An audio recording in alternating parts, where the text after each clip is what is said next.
అదేవిధంగా అమరావతిలో జనాభా గణన 2027 విధుల్లో ఉన్న అధికారుల బదిలీలపై ప్రభుత్వం అకస్మాత్తుగా నిషేధం విధించింది.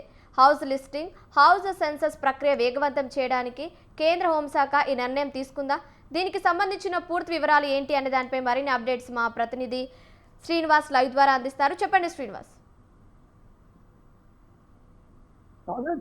జనగణన పూర్తయ్యేంత వరకు కూడా జనగణనకు సంబంధించినటువంటి అధికారులు ఎవరైతే ఉన్నారో, సెన్సస్ అధికారులు ఎవరైతే ఉన్నారో వాళ్ళెవరూ కూడా బదిలీ కాకుండా ఉండే విధంగా కూడా ప్రభుత్వం నిన్న వాళ్ళ బదిలీపై నిషేధం విధించడం జరిగింది. అయితే వీళ్ళందరూ కూడా 2027 జనగణన పూర్తయ్యేంత వరకు కూడా జనగణనకు సంబంధించినటువంటి దీనిలో పనిచేస్తున్నటువంటి ఏ ఒక్క అధికారులు కూడా బదిలీ అనే దాని మీద పూర్తిగా నిషేధం విధించడం జరిగింది. అయితే జనరల్ గా మనం చూస్తే కనుక డిపార్ట్మెంట్ అన్ని శాఖల్లోనూ కూడా జనగణనకు సంబంధించినటువంటి కొంతమంది అధికారులు ప్రత్యేకంగా దీనికోసం కేటాయిస్తున్నారు. ఎందుకంటే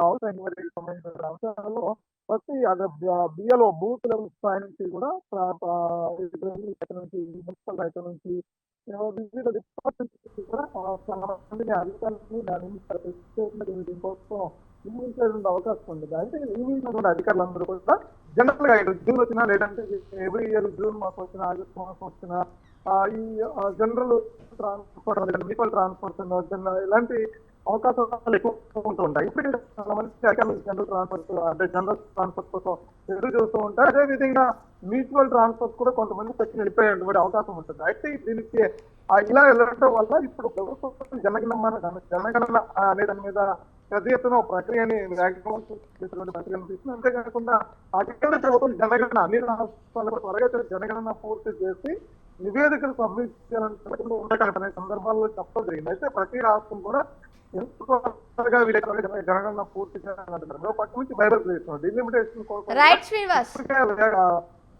పరిస్థితి కనిపిస్తుంది. దీనికి సంబంధించి జనగణన